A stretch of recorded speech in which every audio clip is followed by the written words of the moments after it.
Bonjour et bienvenue à Tout savoir. Mon nom est Claude Andrea Bonny. Je me ferai un réel plaisir de passer la prochaine heure avec vous. Aujourd'hui, c'est vendredi. On va vous parler de tout ce qui est artistique, tout ce qui est spectacle, tout ce qui est art en général. Et pour commencer notre émission de ce jour, c'est vendredi. On parle avec Sylvain Lavoie du Centre national des arts, stratège en communication au Théâtre français du CNA. Et Sylvain, tu viens nous parler de la belle programmation. C'est pour ça que j'en riais. Je dis que la programmation a été lancée dernièrement et puis c'est comme tout un communiqué avec plein d'informations. Prenez vos rendez-vous, c'est le moment. Il y a beaucoup de choses. Bonjour Claude Andrea. Donc, on a effectivement lancé la nouvelle saison le 9 mai dernier. Oui.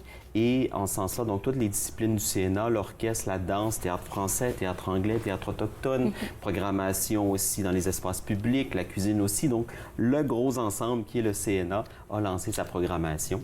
Et donc, on se prépare justement pour une autre belle saison. Pour une autre belle saison. Oui. Et puis, en tout cas, la saison est assez chargée du côté du théâtre français. Oui. Toujours une question que j'aime bien poser. Je pense que je te l'ai déjà posée plus d'une fois, là. Mais c'est comment vous choisissez, tu sais, les pièces qui vont être présentées à une saison précise? Bien, je pense qu'il y a plusieurs choses. C'est sûr, bon, on a une direction artistique, mais Nisol Emanou, le directeur pour la portion plus grand public, va voir des spectacles, est mis au fait de certaines démarches qui l'intéressent.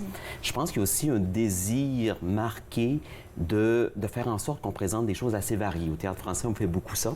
Oui. Donc, quelque chose de plus classique, quelque chose de plus contemporain, un gros spectacle. On a des spectacles de 12 heures, on a des spectacles plus courts aussi. Donc, il y a vraiment le souci de faire en sorte que notre public ait accès à une foule de propositions qui sont quand même assez différentes l'une de l'autre. Et puis, comme on le dira, il y en a pour tous les goûts. Il y en a vraiment pour tous les goûts.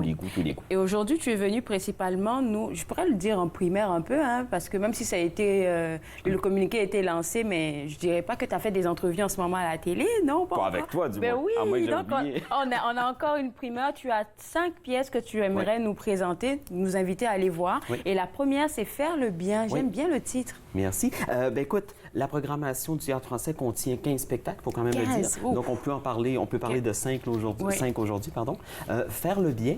L'année passée, donc, Mani Soleimanou a initié un projet qu'on appelle le collectif. Donc, on prend des jeunes qui viennent de sortir des écoles de formation et on leur donne une opportunité de travail professionnel.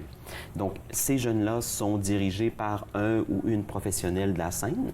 L'année passée, c'était Marie Brassard. Cette année, c'est le metteur en scène Claude Poisson qui va mettre en scène des scénettes de François Archambault et Gabriel Chapdelaine sur des thèmes...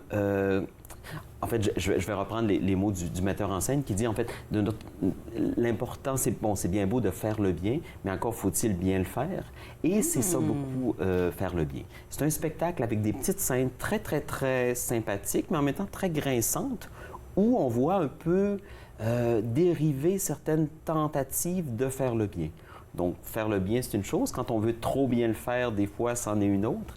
Et donc, c'est un peu ça. Quand le système se dérègle, jusqu'où on est prêt à aller pour faire le bien, c'est ce qu'il va y avoir dans ce spectacle-là qui est en train d'être créé, justement. Et puis, je pense qu'on a la première des images que tu as apportées, c'est celle-là qui représente ce spectacle, poubelle, oui. Faire le bien. Oui.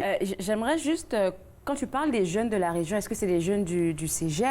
Pas de la région, en fait, de la relève. De la relève, Oui. OK, de la Donc, relève du théâtre. On a OK. par exemple Charlotte Richer qui étudie au Conservatoire d'art dramatique de l'Université d'Ottawa. OK. Mais on a en fait des jeunes de plein d'écoles de formation du Québec qui viennent tout juste de terminer donc leur école.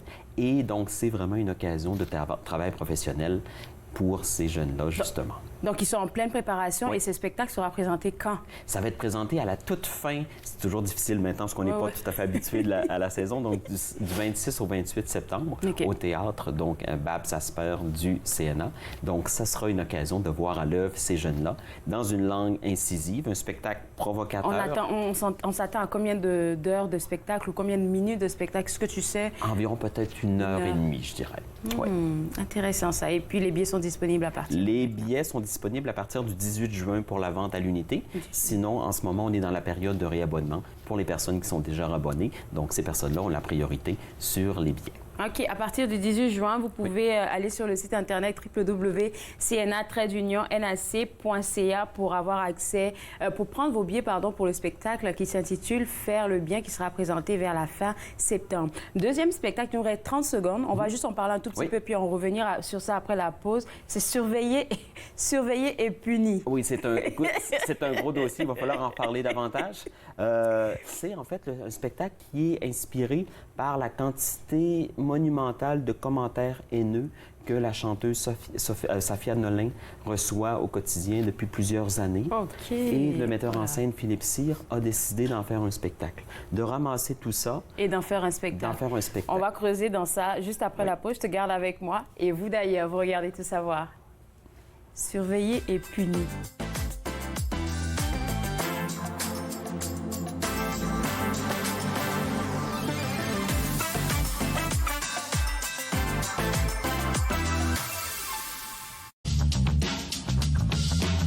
Cette émission est présentée par Télé Élan. Vous êtes enfin aux commandes. Pour en savoir plus, visitez rogers.com.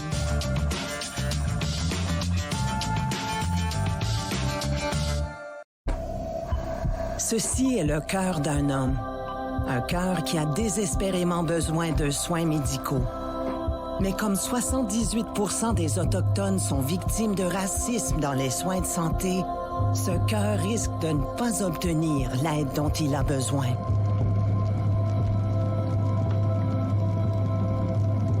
Devenez un allié. Élevez-vous au-dessus du racisme dans les soins de santé. Je l'ai fait. J'en ai besoin.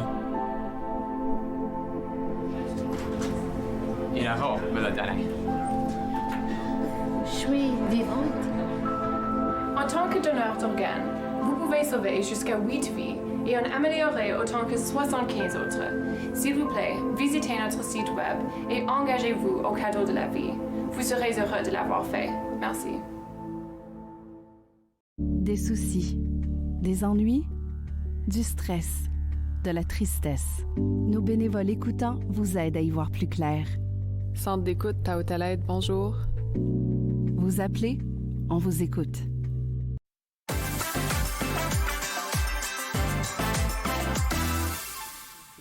Sur elle en particulier. De retour à Tout savoir, on parle toujours de la belle programmation du Théâtre français du CNA. Et avec moi, Sylvain Lavoie, le stratège en communication au Théâtre français. Et on mentionnait avant la pause un deuxième spectacle dont tu nous parlais, c'est Surveiller et punir, qui parle d'un sujet assez d'actualité, un sujet d'actualité, mais sérieux aussi. Tristement d'actualité. Donc, la chanteuse folk Safia Nolin, qui est au quotidien donc la victime de bêtises, de commentaires haineux absolument épouvantables. Et donc, le metteur en scène, Philippe Cyr, a décidé d'en faire un spectacle, un genre d'exutoire pour un peu dépasser cette haine-là. Donc, sur scène, il va y avoir Safia. Il va y avoir aussi la comédienne bien connue Debbie Lynch White. Et il va y avoir aussi un chœur d'une vingtaine de personnes qui vont chanter cette haine-là. Ça peut paraître un peu bizarre dit comme ça, mais il y a vraiment cette volonté de dépasser ça et de montrer quelque chose d'autre. De montrer, oui, à quel point cette violence-là est présente, mais de la dépasser justement dans un grand chœur qui va chanter et qui va permettre quand même de se débarrasser un peu de ces sentiments, ces affects négatifs-là. Comme tu le disais en tout début de notre entrevue, là, c'est vraiment que votre programmation, elle touche un peu à tout. Oui. Différents sujets et des sujets qui sont d'actualité. Oui, tout à fait. Puis malheureusement, des fois, il faut traiter de choses moins positives parce que c'est brûlant. Puis le théâtre permet ça justement, d'aborder des sujets d'une autre façon. Sensibiliser. Et de le sensibiliser, de s'en sentir guéri aussi. C'est une des choses pour laquelle justement nous travaillons si fort à cette belle programmation-là. C'est parce que le théâtre agit ensemble justement de plein de façons. En tout cas, bravo. On va aller pour la troisième pièce que tu voulais nous présenter. Je pense que c'est la troisième des images que tu as envoyées. Non, plutôt classique. Classique. Donc, Manny Soleimanou, notre directeur, s'est un peu intéressé au classique. Donc, qu'est-ce qu'un classique? Une pièce classique, Shakespeare, Racine, les Grecs et tout. Et qu'est-ce qu'on peut tirer de cette matière-là? Par définition, un classique, c'est une pièce qui peut convenir à toutes les époques et à tous les temps et à toutes les cultures, mais quand même, Qu'est-ce qu'on fait avec cette matière-là? Donc, ils vont s'amuser, une belle bande de comédiens, de comédiennes. Julie Le Breton qu'on a vu dernièrement, Martin Drainville, Benoît Méguinis notamment. Ce sont donc des acteurs, des actrices qui se disent, ben, on va disséquer un peu ça, on va s'amuser, on va réfléchir surtout à ce qu'est un classique. Et de la façon un peu opposée, on s'est amusé donc, dans l'équipe à dire, ben, si on pensait notre époque comme un classique en train de devenir, donc comment on peut envisager notre époque, comment justement elle peut ou pas passer à la postérité. Donc, c'est ce qui va se dérouler devant les yeux des spectateurs et des spectatrices dans un brassage d'idées extrêmement jouissif, joyeux. Il y a beaucoup d'amusement et on découpe un peu, on malmène un peu les classiques, mais de façon assez très sympathique. OK. On a déjà eu à parler de 3 pièces. Laquelle est la plus longue? Parce que souvent, vous avez des pièces qui sont super longues. Est-ce qu'on en a une qui est écoute, on a parfois la dernière dont on va parler tout à l'heure, qui est quand même plus longue. On parle peut-être 4 heures, 4 heures et demie. On peut aller jusqu'à 12 heures des fois au théâtre français, on n'a pas peur de ça. Oui. Mais donc, les 3 spectacles dont je viens de parler, 1 heure et demie, 2 heures, oui, la norme. Et pour avoir plus d'informations, encore une fois, le site Internet fétiche, c'est www.cna-nac.ca. La 4e pièce, Joséphine et les grandes personnes. Oui. Donc, le théâtre du Carrousel revient au CNA. Donc, le Carrousel, c'est une des compagnies fondatrices du théâtre jeune public au Canada. Et dans cette pièce-là, on explore en fait ce regard que l'enfant peut porter sur les adultes. Et plutôt que ce soit constamment les adultes, les parents qui disent à l'enfant « fais ci, fais pas ça », donc on le sait comment ça fonctionne, mais là, c'est l'inverse. C'est une enfant qui vient, en fait, mettre à la face des parents, des adultes, leur cas de vérité. Donc, on devine aussi, à travers le discours de cette mini-coach de vie, qu'elle vit quand même un quotidien assez dur, mais en fait, la pièce est ça. Donc, c'est une jeune fille qui va remettre donc un peu à sa place une personne plus âgée. En l'occurrence ici, Mireille Matellus, qui est une comédienne bien connue de la communauté haïtienne. Donc il y a cette jeune fille-là qui va lui dire toutes sortes de leçons. Il va le faire toutes sortes de leçons. Donc c'est 2 personnes seulement?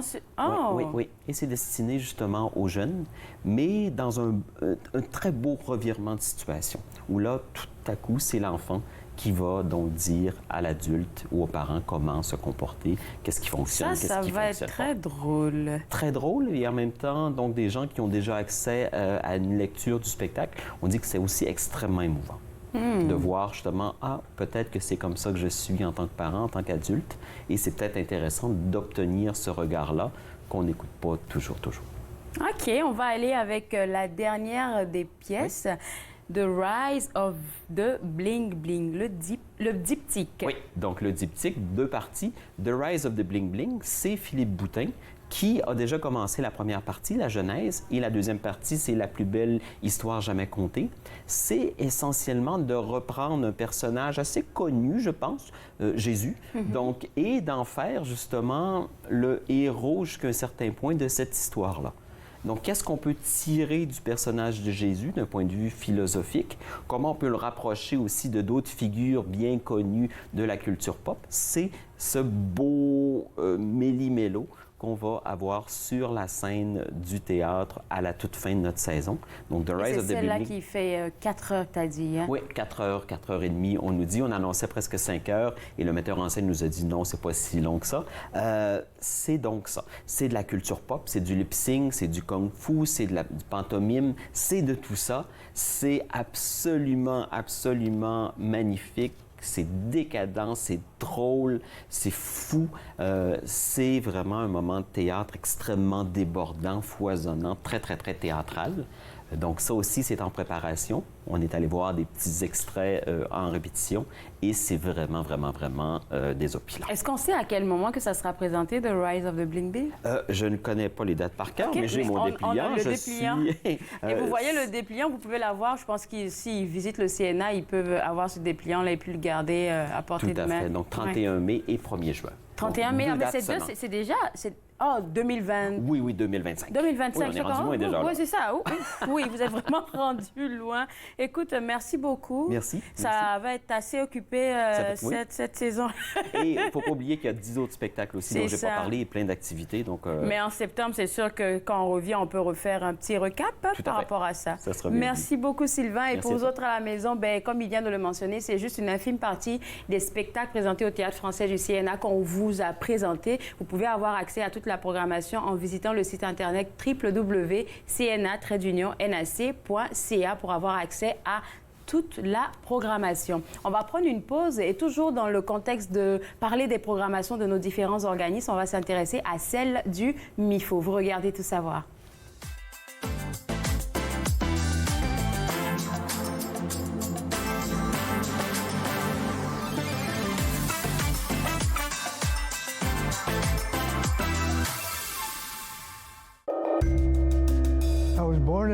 Je suis né sur le territoire de la Première Nation Musqueam, mais j'ai été élevé par ma mère qui me parlait Nkaminem. Enfant, j'ai arrêté de parler ma langue maternelle car on m'a dit que de parler d'autres langues que l'anglais ne faisait pas canadien. Les aînés me sont apparus en rêve. Ils m'ont rappelé qui je suis et d'où je viens. Je me suis alors réveillé. Mes racines sont solides et je ne suis plus un locuteur silencieux. Ma langue révèle mes origines, me définit et me guide pour montrer et expliquer notre culture et nos traditions. C'est un cadeau pour les gens d'aujourd'hui et la génération à venir. Ce qui était perdu est retrouvé. Ce qui était endormi est réveillé. Mon sang est ici et je suis complet. J'ai renoué avec mes origines. Puis, c'était le fun?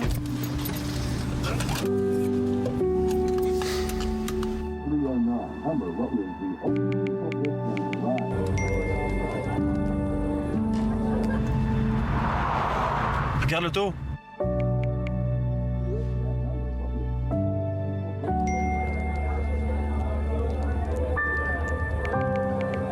C'est pas celle-là dont tu me parlais l'autre fois?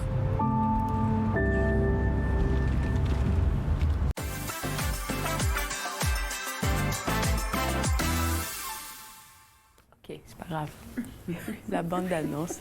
De retour à Tout savoir, comme j'ai dit, on parle toujours des programmations de nos différents organismes, mais cette fois-ci, on parle du MIFO, la programmation. Avec moi, la directrice artistique Anne Gutneck. Et Anne, tu viens avec vraiment, je veux dire, une infime partie de la programmation parce qu'il y a toujours beaucoup d'affaires au MIFO.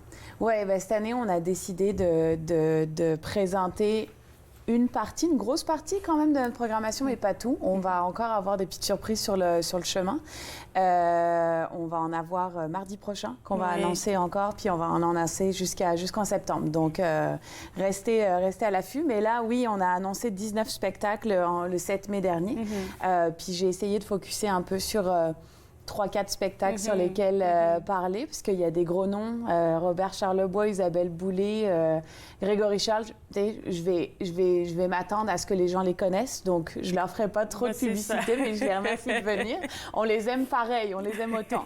Mais je pense que c'est important de vous parler des petites pépites sur lesquelles vous auriez pas les yeux qui accrochent parce que vous connaissez pas le nom. Donc, et puis, écoute, moi, j'ai toujours une petite frustration, là, mais je suis contente qu'on parle de la programmation dès maintenant pour que les gens partent prendre les billets. Parce qu'avec le MIFO, là, c'est tellement populaire, vos spectacles, tout ce que vous faites, c'est qu'à chaque fois qu'on parle, il reste un tout petit peu de billets. Il ne reste pas beaucoup. Mais donc, en ce moment-là, prenez des notes. Et puis, si vous avez envie d'aller voir un spectacle, c'est le moment d'aller directement sur le site Internet pour prendre vos billets à l'avance parce que ça part très vite. C'est gentil. Alors, c'est pas tous les spectacles, mais c'est gentil. En tout cas, pour moi, j'ai toujours cette frustration-là quand j'ai quelqu'un de MIFO, on parle comme il ne reste pas beaucoup de place. Moi, j'aime ça que les gens soient frustrés. C'est mon but dans la vie.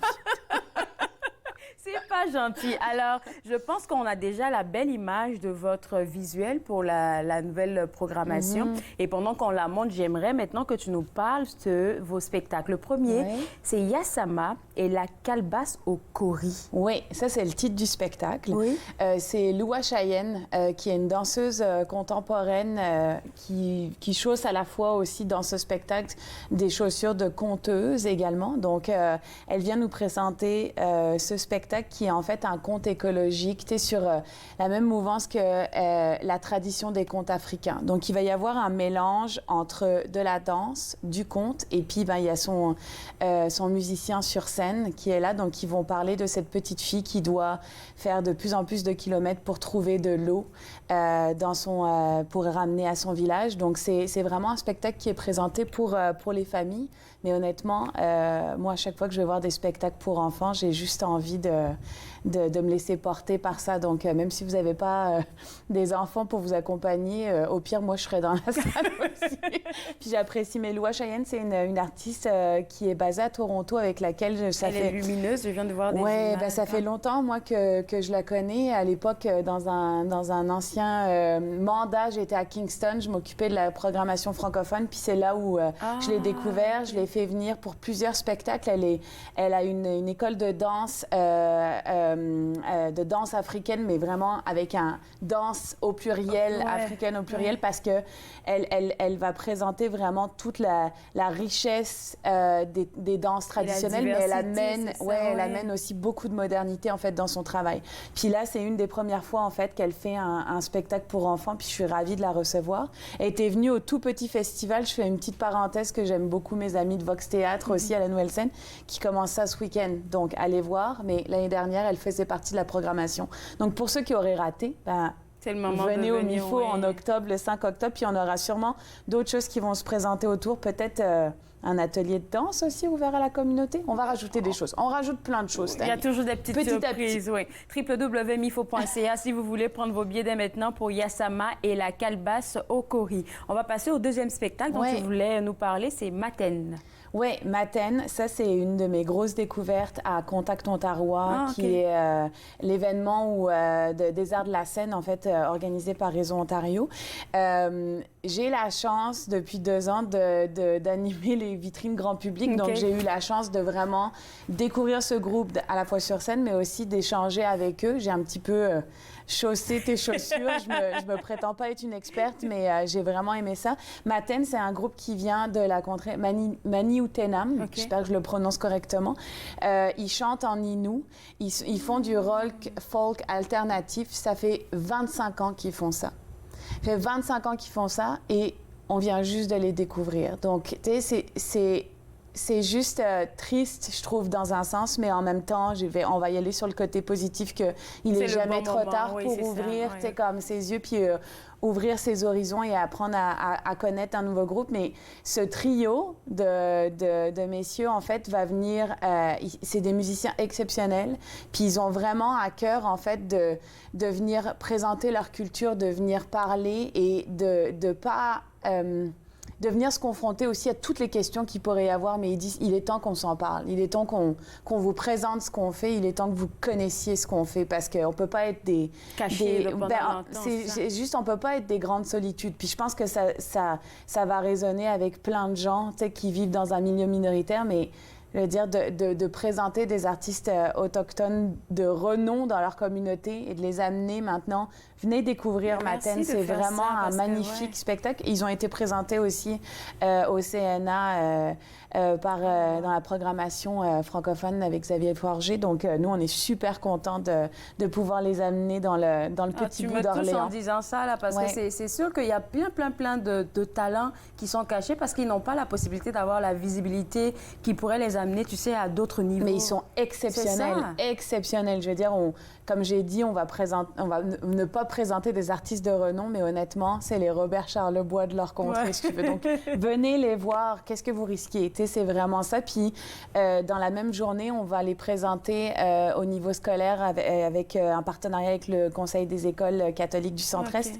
Donc, on est super contents de pouvoir de pouvoir amener et des jeunes et des personnes de la communauté découvrir ce groupe-là. Donc, à découvrir, allez les googler. Il y a plein de choses. 25 ans de carrière. Matène. Alors, je pense que l'image qui est passée tout à l'heure, on va la remettre encore une fois parce que c'est le groupe Improtéine que tout le monde connaît. Improtéine, qu'est-ce qu'il nous prépare? Oui, Un protéine, tout le monde les connaît, mais en fait, il n'y a pas tant de spectacles grand public. Tout le monde les connaît parce qu'il y a des vidéos, tout le monde les connaît parce qu'ils font des vidéos des fois engagées, des fois, toujours sur le ton humoristique. Ils ont eu plein d'émissions de télé, puis ils sont hyper connus dans les écoles parce qu'ils tournent beaucoup, OK? Mais ils fêtent leurs 20 ans de carrière aussi. 20 Et le MIFO, en fait, a été un des endroits à accueillir en fait un protéine. Okay. Donc c'est la boucle qui se boucle. Oui. Donc nous c'était évident que la fin, parce qu'ils fêtent leur 20e anniversaire toute l'année. Donc nous on est sur leur petite cerise sur le gâteau, on ferme ça avec eux, puis on les amène au centre des Arts Schenkman. Et ça, il va peut-être y avoir des gens frustrés absolument parce qu'on a déjà la moitié de la salle qui est vendue. Oui. Absolument. Oui. Donc ils sont venus à notre lancement de saison. Je pense qu'il y a certaines personnes qui les connaissent dans leurs vidéos humoristiques, mais ils les connaissent pas forcément sur leur talent d'improvisateur. Puis je pense qu'ils sont arrivés à convaincre pas mal de monde que c'était assez impressionnant de voir comment, avec des idées venant du public, ils jouent vraiment. Donc là, il n'y a pas de quatrième mur. Il ne faut pas avoir peur de les mettre en danger, mais c'est assez hallucinant ce qu'ils arrivent à faire. Donc, un protéine, c'est ça. On est content de pouvoir compter sur des artistes franco-ontariens de la région. Donc, on les a inclus dans notre programmation d'humour. Alors ça, c'est une infime partie des spectacles qui seront présentés au MIFO. Encore une fois, www.mifo.ca pour prendre vos billets dès maintenant, si vous le pouvez. Et nous, on va passer maintenant à la galerie, parce que vous avez aussi une galerie au MIFO. Vous allez présenter une artiste qui s'appelle Fita Bella, c'est ça? Oui, elle est actuellement en fait présentée à la galerie. Elle est là jusqu'au 2 juin. Donc, honnêtement, courez voir ça. C'est une artiste qui est originaire du Congo. Du Congo? Oui, absolument. Elle est née à Bruxelles, mais elle est originaire du Congo, puis elle s'inspire vraiment de la culture du pagne, où elle mêle, en fait, donc le pagne, c'est tissus, en fait, chacun des pays africains, tu t'en parlerais mieux que moi, a vraiment des particularités de design. Et donc, c'est le pagne wax qu'elle utilise, en fait, en intégrant ces bouts de tissu, en fait, dans des peintures. Donc, Comment elle fait ça? C'est ça. Donc, en twistant le tissu, en l'amenant à avoir des formes, en rajoutant des grands éclats de peinture, elle arrive à créer des toiles qui sont uniques. Moi, j'ai jamais vu ça, honnêtement. Puis, Félicité, de son prénom, Fita Bella, c'est son nom d'artiste. Elle est tellement solaire comme personne. On a fait son vernissage. C'était en amont du spectacle Richardson Zephyr qu'on a eu au MIFO. C'était tellement une belle soirée. Je veux dire, on a eu tellement de beaux moments avec elle. Puis, aller voir, en fait, ces toiles qui sont encore là jusqu'au 2 juin. On oublie parfois qu'au sein de cette petite galerie qui est située au MIFO rue Carrière, il y a des grosses œuvres qui peuvent être présentées, puis des artistes qui sont à découvrir. Jusqu'au 2 juin, c'est vraiment... Il y aurait juste 2 semaines là. Oui, il y a juste 2 semaines. Après ça, on a Daniel Doucet qui va terminer la saison, puis on va bientôt annoncer la saison prochaine pour la galerie. Mais venez voir Fita Bella, c'est vraiment unique en son genre. Super. Et il nous reste 2 informations à passer. J'aimerais qu'on puisse vraiment les faire. Puis surtout, la dernière, elle est très importante. Mais l'avant-dernière, c'est le film Testament de Denise Arcand. Oui. Le programme Objectif Cinéma, ça c'est un des autres programmes qui est dans mon équipe. C'est géré par un comité de bénévoles aussi qui sont des cinéphiles avérés. Là. Donc ils vont aller voir, je ne sais pas combien de films ils vont voir, mais en tout cas, on a vraiment besoin d'eux pour être nos yeux, nos oreilles. Et donc, Testament, c'est un film que les gens ont peut-être vu, mais pas à Orléans, pas dans ce coin-là. Le programme Objectif Cinéma est vraiment important, en fait, pour amener des films en français dans un coin de pays où on n'en a pas vraiment. Donc, Testament, c'est ça, c'est la nouvelle comédie satirique de Denis Arcand. Vous allez retrouver Marie-Mé, vous allez retrouver plusieurs artistes, Guylaine Tremblay qui est dedans. Bref, vous allez reconnaître des grands noms au niveau comédien. Donc, venez voir ça. Puis, je voudrais juste mentionner que le programme Objectif Cinéma, on a fait une mini-pause. Le dernier film qu'on a présenté, c'est Rue. Ça va te faire une bonne transition avec le prochain invité. Je t'en dis rien. Mais on va revenir en septembre. On va changer de lieu. Parce qu'en fait, on était pendant longtemps au Cinestars, mais le Cinestars a malheureusement fermé ses portes, donc on s'est rapatrié au MIFO, mais c'est une salle communautaire. Donc, on essayait de trouver en fait un moyen d'avoir comme une idée d'un vrai cinéma. Ouais. Donc, à partir de septembre, les films vont être présentés à l'auditorium de l'école secondaire Béatrice Desloges. Okay. Et le festival qui se passe toujours début novembre va se passer là aussi. Donc, venez nous visiter. On va avoir c'est une belle salle de 500 places, gradin avec un magnifique écran. Honnêtement, on va se retrouver comme au cinéma. On a une machine à popcorn. Enfin, je veux dire, il n'y a rien qui... Il n'y a rien qui vous empêche de faire quoi que ce soit. Donc, Testament, allez vite. Tu as raison, hein. Il y a plein de gens qui vont être frustrés. Moi, j'ai déjà vendu la moitié des billets. Bon, voilà, encore une fois, www.mifo.ca. Je l'ai dit. Donc, elle-même, elle a dit pour 2 spectacles. Là, donc, c'était le spectacle de Protéine et puis le visionnement du film Testament. Allez visiter le site Internet pour prendre vos billets. Dernière information avant de te laisser aller. On a besoin du monde sur le CA du MIFO. Oui. Le conseil d'administration recherche 3 administrateurs. Je lance un appel, en fait. On aimerait ça avoir des gens de la communauté d'Orléans qui veulent s'engager. On a besoin d'avoir de la diversité, on a besoin d'avoir de l'équité au sein de notre conseil d'administration. Donc, c'est votre chance de pouvoir vous exprimer, c'est votre chance aussi. Moi, je le dis avec ma petite casquette personnelle, j'essaie vraiment d'amener un multidisciplinaire et multi-horizon au niveau de ma programmation. Mais j'ai besoin d'avoir un conseil d'administration qui représente à la fois la réalité de nos employés.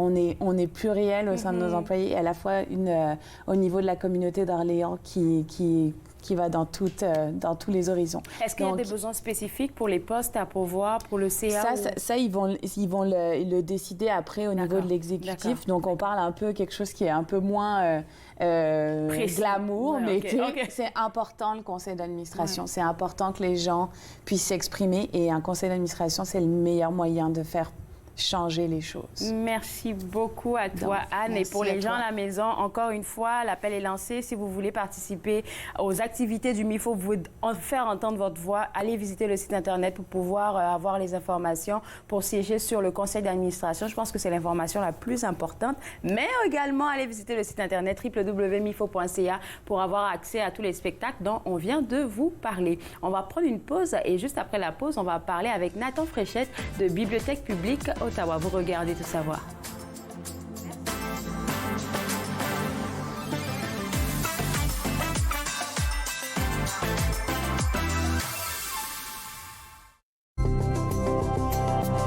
Il est question de partage et d'entraide, d'action et d'appartenance, de profiter pleinement de la vie et de rire aux éclats. Nous sommes l'Arche Canada. Nous admirons et partageons tout ce que les gens ont à offrir. Découvrez qui nous sommes dès aujourd'hui. Mettons que ma jeunesse n'était pas sans drogue. Je dis quoi, mon ado? J'aimerais qu'il vive sa jeunesse sans avoir peur de me parler de drogue. C'est possible? Choisir de vivre sa jeunesse sans aucune drogue, est-ce que c'est utopique? Des questions au sujet des jeunes et de la drogue. Jeunesse sans drogue Canada. L'industrie canadienne du cinéma et de la télévision a besoin d'une main-d'œuvre plus diversifiée, qui offre plus de possibilités aux personnes noires, autochtones et de couleur. Embaucherdiversité.com est là pour ça. Que vous soyez débutant ou expérimenté dans le métier ou à la recherche de talent, Embaucherdiversité.com vous connecte avec les bonnes personnes, du scénario au développement et de la production à la commercialisation en passant par la distribution. Embaucherdiversité.com, ensemble pour une industrie plus forte.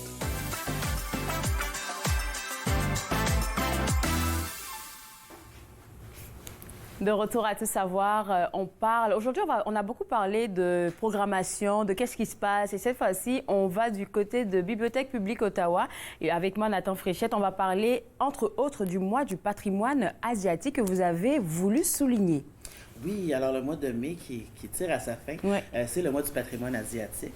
Et on a plusieurs activités, là, on en a eu tout au cours du mois, mais on a 2 activités qui s'en viennent la semaine prochaine. Des activités phares. Ah oui, qui vont être vraiment incroyables. OK. Alors, la première activité, il s'agit de quoi? Je pense que les gens vont adorer. Ah oui, vraiment, c'est une activité qui est un coup de cœur pour moi.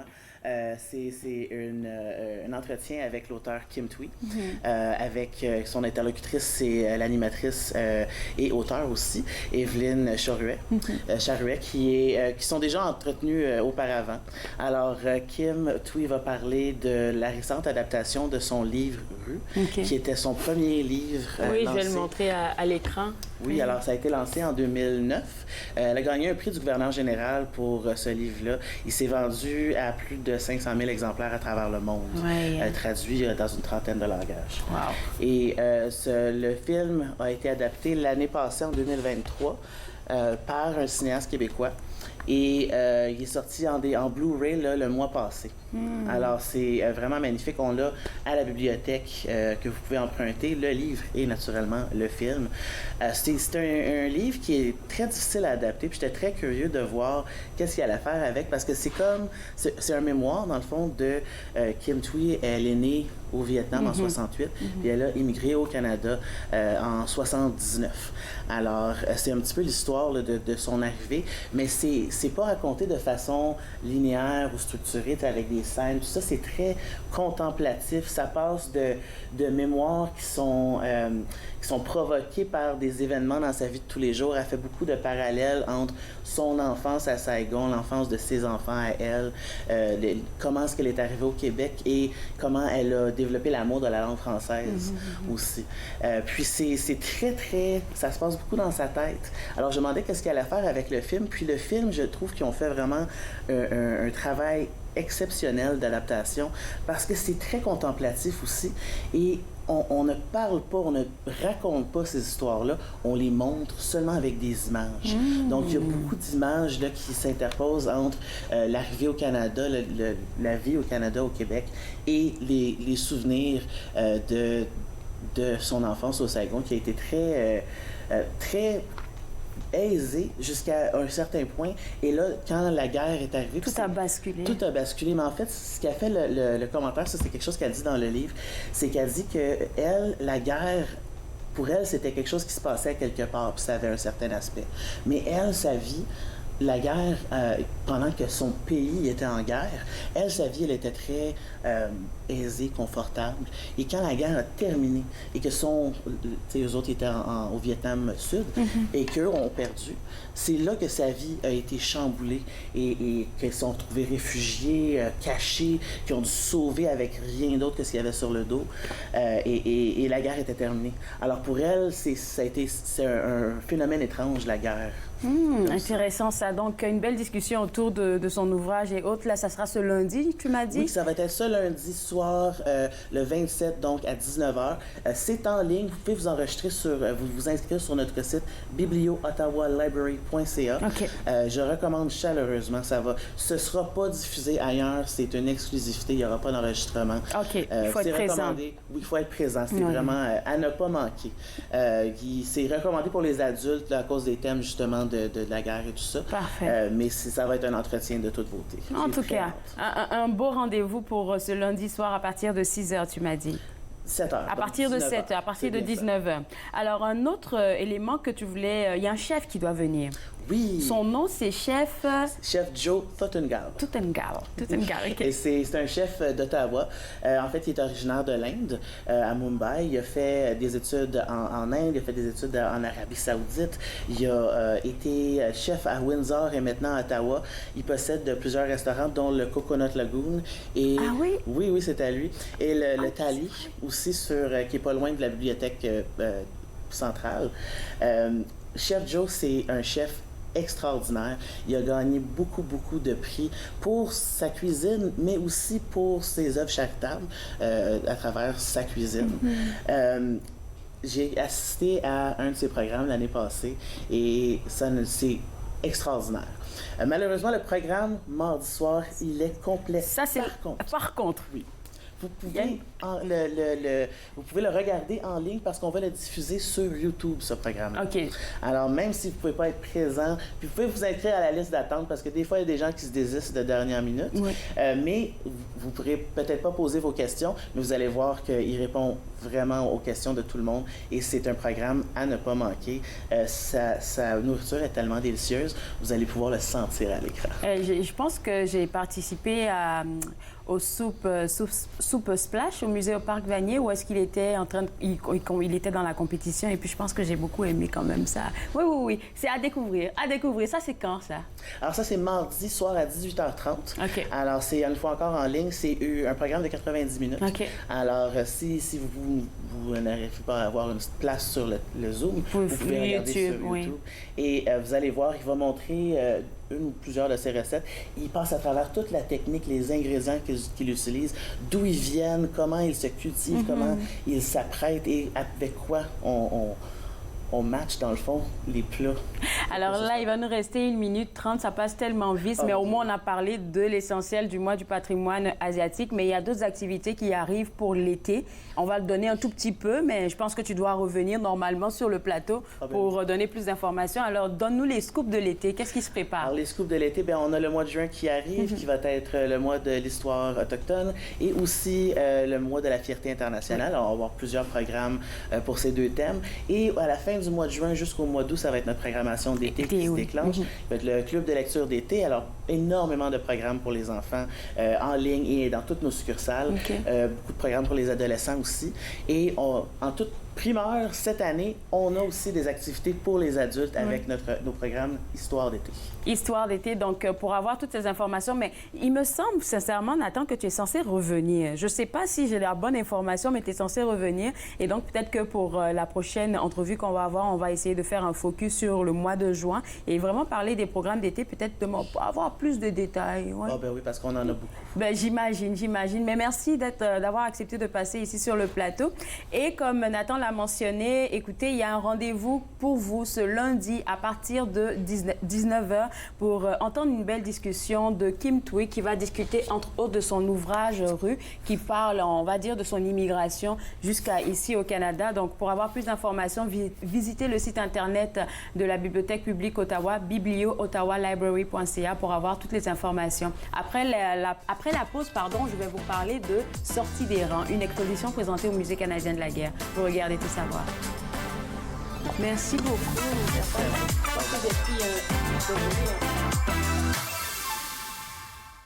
Savez-vous que plusieurs éléments clés peuvent réduire vos risques de chute? Joignez-vous aux séances d'exercice en force, en équilibre. En force, en équilibre, lundi, vendredi, 10h sur TV Rogers. Je m'appelle Chef Marc Miron et je vous invite chaque semaine dans ma cuisine. Je vous ferai découvrir des recettes, des plats, des techniques provenant du monde entier. C'est à ne pas manquer. Passion Cuisine, lundi 13h30 sur TV Rogers. Ici Linda Leclerc et chaque semaine en compagnie de mes invités, vous apprendrez comment vous dilater la rate, faire du bien à votre santé et surtout être de bonne humeur. Tous les bienfaits du rire en bonne compagnie. Yoga du rire, dimanche 20h30 sur TV Rogers. Je suis Mireille Gauvin, professeure de yoga, et pour la 4e année consécutive, ça me fait grand plaisir de partager avec vous différents aspects du yoga. Yoga en progrès, lundi, dimanche, dès 8h30 sur TV Rogers. Le transport en commun, la collecte des déchets, le déneigement de votre rue. Comment rester informé sur ces services municipaux importants? Voyez les élus de votre communauté à l'œuvre grâce à la couverture du Conseil municipal de TV Rogers.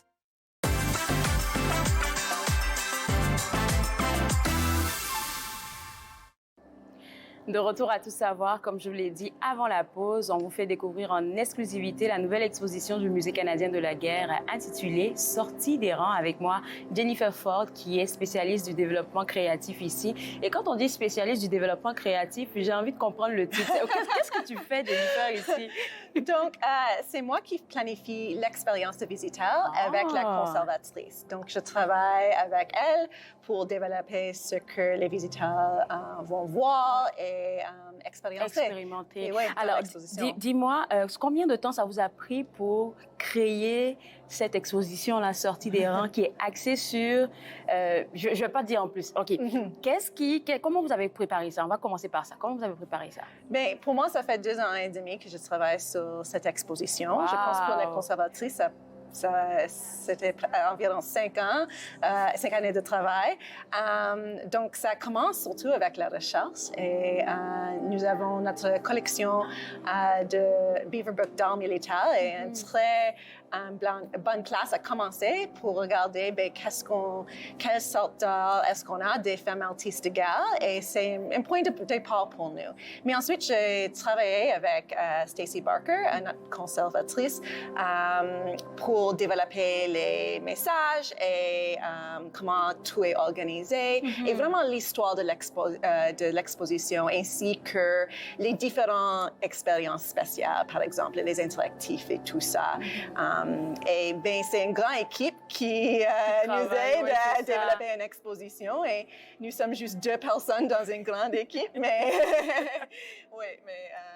oui, ça a pris longtemps, mais c'est vraiment excellent de finalement le voir. Ben oui, de pouvoir le voir. Et la salle est vraiment très bien, je vais dire, très bien organisée. Vous avez fait un excellent travail. Alors, quand on parle de guerre, les gens ont tout de suite en tête les hommes qui allaient au front pour donner carrément leur vie pour leur pays. Mais on oublie souvent les femmes, mais elles ont joué un rôle très, très important dans les périodes de guerre. Parle-nous de ça, s'il te plaît. Oui. Donc, une des choses qu'on voulait démontrer avec cette exposition est comment la participation des femmes a changé au fil du temps et comment ceci est représenté dans l'art qu'elles ont fait. Donc, oui, c'est vraiment changé. Ça, c'est une exposition chronologique. Donc, nous avons des œuvres d'art des années 1800 jusqu'au présent et les expériences et les perspectives des femmes envers la guerre et le conflit a vraiment, vraiment changé. Donc, par exemple, dans les années 1800, les artistes, bien, elles étaient plutôt observatrices. Elles étaient dehors du conflit, mais pendant la Première et Seconde Guerre mondiale, ainsi que la guerre froide, etc., ceci a vraiment changé. Elle devient plus les participantes et ceci est sur le front intérieur ainsi que outre-mer. Donc, ceci a vraiment, vraiment changé. Et un des buts de l'exposition est de montrer comment cette évolution-là. Oui, exact. Parce que j'ai pu voir, quand je faisais un peu le tour, une photo où est-ce qu'une dame était en train carrément de travailler sur un avion. Donc, il y avait des femmes qui étaient des mécaniciennes. Mais ceci est un développement de la Seconde Guerre mondiale. C'est seulement à ce temps-là où les femmes ont surmonté des obstacles pour participer dans les différentes façons dans le militaire. Parce qu'avant ça, elles étaient tous, surtout des... Juste des épouses de militaires. Mais aussi des... pardon, j'ai oublié le mot, nurses. C'était des infirmières. Des infirmières, pardon, oui. des infirmières. On est très content que tu arrives à le faire en français. Oui. Non, ça va. Merci. Je sais le mot, oui. Mais elles étaient surtout des infirmières. Mais c'était seulement avec la Seconde Guerre mondiale que ceci a changé. Et même à ce temps-là, les femmes étaient dehors du combat. Elles étaient pas à l'intérieur. À l'intérieur, elle ne pouvait pas aller combattre. C'était seulement pendant la guerre froide que ça a vraiment changé et que c'est seulement en 1989 que tous les opportunités dans le militaire sont ouvertes à les femmes. Et aujourd'hui, on voit des femmes militaires qui excellent dans les différents dans ce domaine-là. Moi, j'ai envie de te poser une question personnelle. Si je peux me le permettre. C'est sûr que vous avez travaillé longtemps, tu l'as dit, pratiquement 2 ans à travailler pour la recherche, la conception de cette exposition. Est-ce qu'il y a des histoires, toi, 2 ou 3 histoires qui sont venues te chercher de certaines femmes? C'était plutôt travailler avec les artistes contemporaines que j'ai vues, c'est ces histoires vraiment intéressantes. Moi, comme je travaille surtout avec la conservatrice, c'est elle qui surtout cherche ces histoires. Et ensuite, elle dit, OK, on a trouvé quelque chose vraiment, vraiment bon. Mais je trouve plutôt avec les artistes contemporains, là, c'est pas seulement leurs expériences de guerre et conflit, mais aussi leur perspective. Donc, par exemple, on a une œuvre de j'ai un coup de cœur pour ça aussi, Bev Tosh, Elle est simple.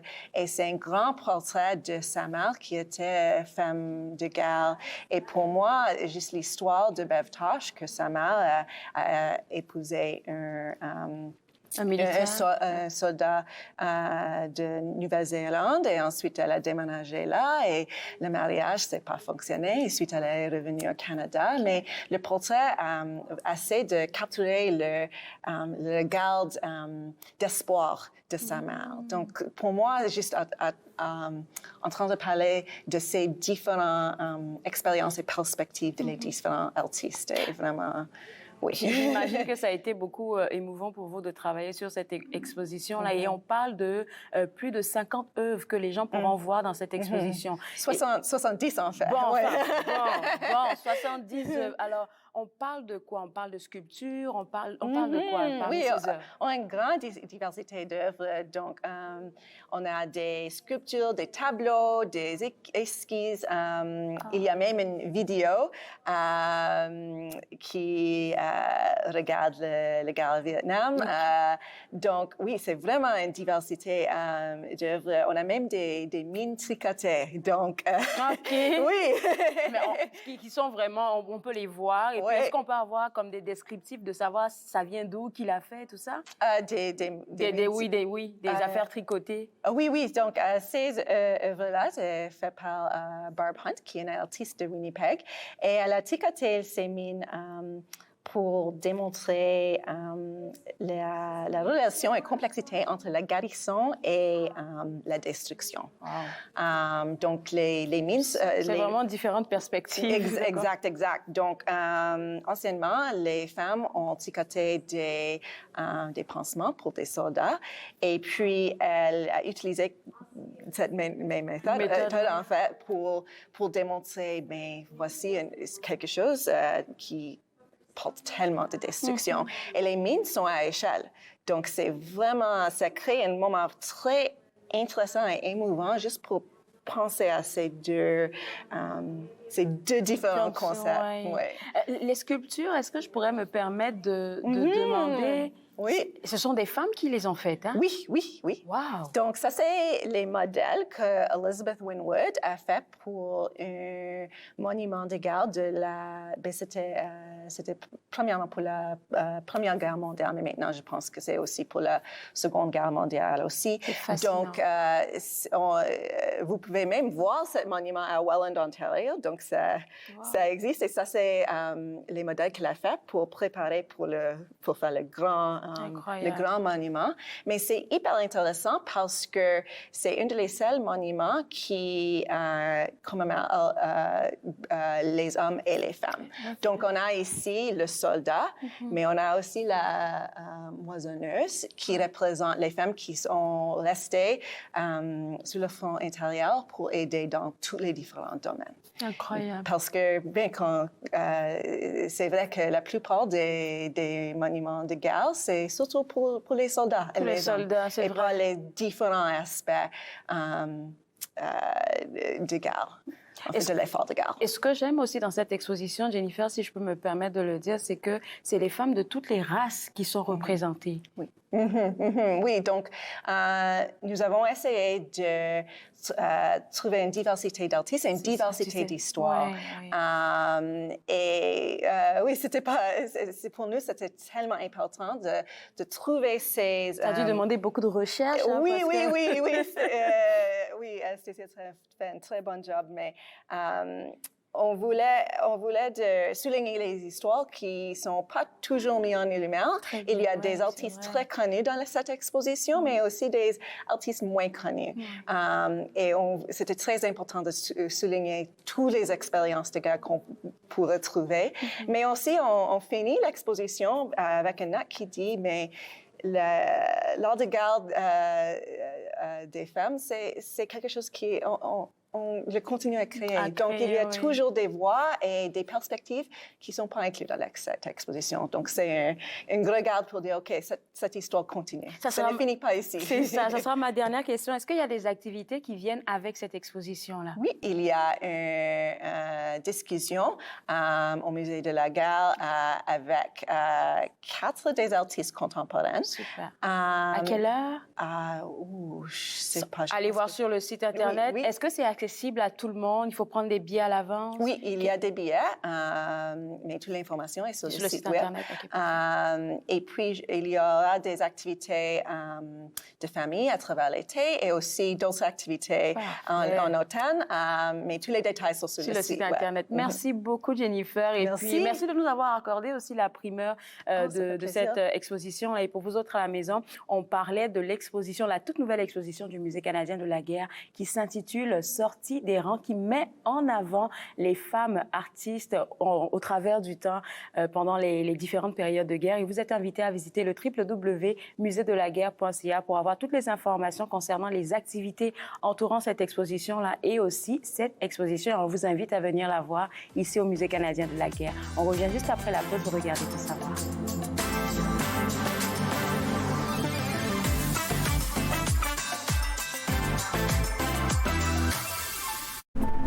Je l'ai fait.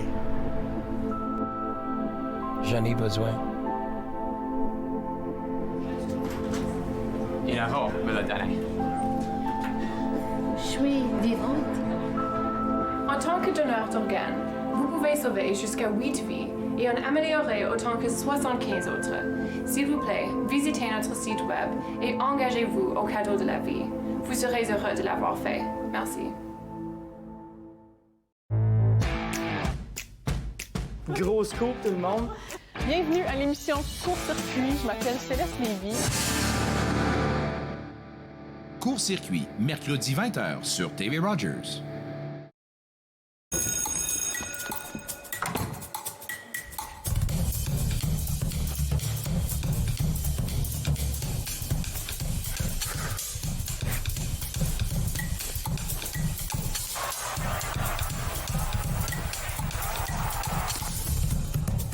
Étudiez fort, ça vous garantira jamais de gagner au jeu de hasard. Découvrez des astuces pour un jeu responsable à nemisezpassurlehasard.ca. Le transport en commun, la collecte des déchets, le déneigement de votre rue. Comment rester informé sur ces services municipaux importants? Voyez les élus de votre communauté à l'œuvre grâce à la couverture du Conseil municipal de TV Rogers.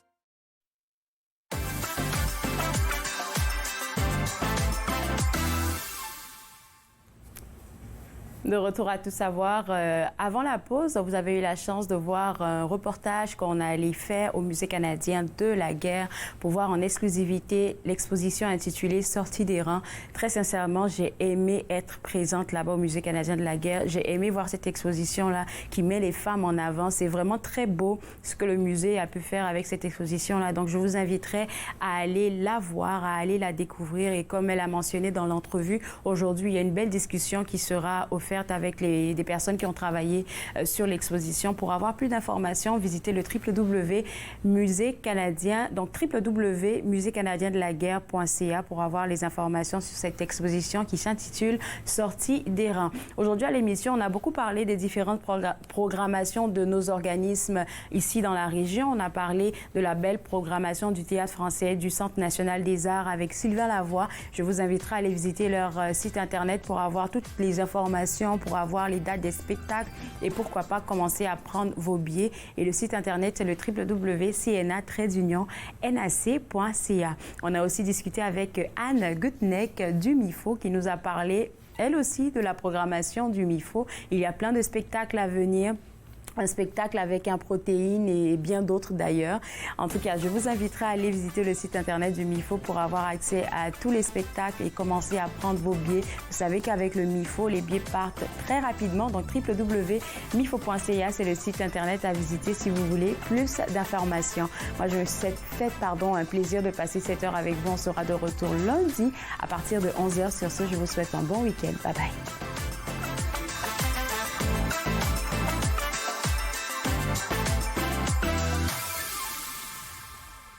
Échangez avec nous en visitant notre site Internet ou par courriel aux commentaires à rci.rogers.com.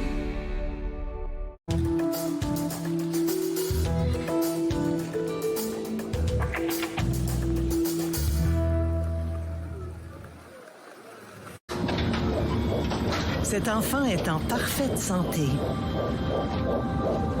Ce qui est malsain, ce sont les signalements des naissances.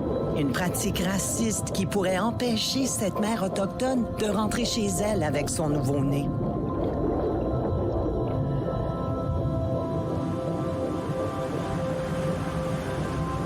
Devenez un allié. Élevez-vous au-dessus du racisme dans les soins de santé. Je l'ai fait. J'en ai besoin.